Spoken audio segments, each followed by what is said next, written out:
ಎಲ್ಲರಿಗೂ ನಮಸ್ಕಾರ. ಇವತ್ತಿನ ವಿಡಿಯೋದಲ್ಲಿ ಚಳಿಗಾಲಕ್ಕೆ ಸೂಕ್ತವಾಗಿರುವಂತಹ ಪೆಪ್ಪರ್ ರೈಸ್ನ ಸುಲಭವಾಗಿ ಯಾವ ರೀತಿ ಮಾಡೋದು ಅಂತ ನೋಡೋಣ. ಅದಕ್ಕೂ ಮುಂಚೆ ಯಾರೆಲ್ಲ ನನ್ನ ಚಾನಲ್ನ ಸಬ್ಸ್ಕ್ರೈಬ್ ಮಾಡಿಲ್ವೋ ಸಬ್ಸ್ಕ್ರೈಬ್ ಮಾಡ್ಕೊಳ್ಳೋದನ್ನು ಮರಿಬೇಡಿ. ಈಗ ಒಂದು ಮಿಕ್ಸರ್ ಜಾರ್ಗೆ 1 ಸ್ಪೂನಷ್ಟು ಕಾಳುಮೆಣಸು ಹಾಗೆ 1 ಸ್ಪೂನ್ ಜೀರಿಗೆ ಹಾಕ್ಕೊಂಡು ಈ ರೀತಿ ಪುಡಿ ಮಾಡಿ ಇಟ್ಕೋಬೇಕು. ಇನ್ನೊಂದು ಕಡೆ ಸ್ಟವ್ ಮೇಲೆ ಒಂದು ಬಾಣಲಿ ಇಟ್ಕೊಂಡು 1 ರಿಂದ 2 ಚಮಚ ತುಪ್ಪ ಹಾಕ್ಕೋಬೇಕು. ಈ ರೈಸ್ಗೆ ತುಪ್ಪ ಹಾಕ್ಕೊಂಡು ಮಾಡಿದ್ರೆ ಟೇಸ್ಟ್ ತುಂಬ ಚೆನ್ನಾಗಿರುತ್ತೆ. ಇಷ್ಟ ಇಲ್ಲ ಅಂದರೆ ಎಣ್ಣೆ ಸಹ ಹಾಕ್ಕೋಬೋದು. ಈಗ ಒಂದು ಸ್ವಲ್ಪ ಸಾಸಿವೆ ಹಾಗೇ 4-5 ಎಸಳು ಬೆಳ್ಳುಳ್ಳಿನ ಈ ರೀತಿ ಸಣ್ಣದಾಗಿ ಕಟ್ ಮಾಡಿ ಹಾಕ್ಕೊಂಡು ಹಾಗೇ ಕರಿಬೇವು ಸ್ವಲ್ಪ ಹಾಕ್ಕೊಂಡು ಎಣ್ಣೆಯಲ್ಲಿ ಫ್ರೈ ಮಾಡ್ಕೋಬೇಕು. ಈಗ ಖಾರಕ್ಕೆ ತಕ್ಕಂಗೆ ಒಣಮೆಣಸಿನ್ಕಾಯಿ ಹಾಗೂ 1 ಗಡ್ಡೆ ಈರುಳ್ಳಿನ ಈ ರೀತಿ ಸಣ್ಣದಾಗಿ ಹೆಚ್ಕೊಂಡು ಹಾಕ್ಕೊಂಡು ಚೆನ್ನಾಗಿ ಫ್ರೈ ಮಾಡ್ಕೋಬೇಕು.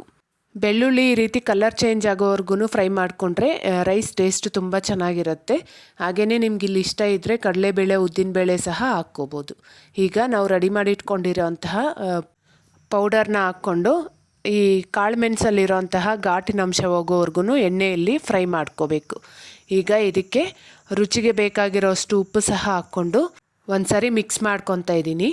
ಈಗ ನಾನಿಲ್ಲಿ 3 ಜನಕ್ಕಾಗುವಷ್ಟು ಅನ್ನನ ರೆಡಿ ಮಾಡಿ ಇಟ್ಕೊಂಡಿದ್ದೆ. ಈ ಅನ್ನ ಸ್ವಲ್ಪ ತಣ್ಣಗಾದ್ಮೇಲೆ ಬಾಣಲಿಗೆ ಸೇರಿಸ್ಕೊತಾ ಇದ್ದೀನಿ. ನಾನಿಲ್ಲಿ ರೈಸ್ ಮಾಡೋವಾಗೇ ರೈಸಿಗೆ ಬೇಕಾಗಿರೋಷ್ಟು ಉಪ್ಪು ಹಾಕ್ಕೊಂಡಿದ್ದೆ. ಮತ್ತು ನಾನೇನು ಉಪ್ಪು ಸೇರಿಸ್ತಾ ಇಲ್ಲ. ನೀವು ಬೇಕಾದರೆ ನಿಮ್ಮ ಟೇಸ್ಟಿಗೆ ತಕ್ಕಂಗೆ ಉಪ್ಪು ಖಾರನ ಅಡ್ಜಸ್ಟ್ ಮಾಡ್ಕೋಬೋದು.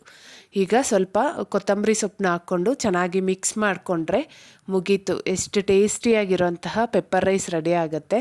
ಮಾಡೋದು ಮಾತ್ರ ತುಂಬ ಸುಲಭ, ಅಷ್ಟೇ ಬೇಗನೆ ಆಗುತ್ತೆ. ಬಟ್ ರುಚಿ ಮಾತ್ರ ಅದ್ಭುತವಾಗಿರುತ್ತೆ.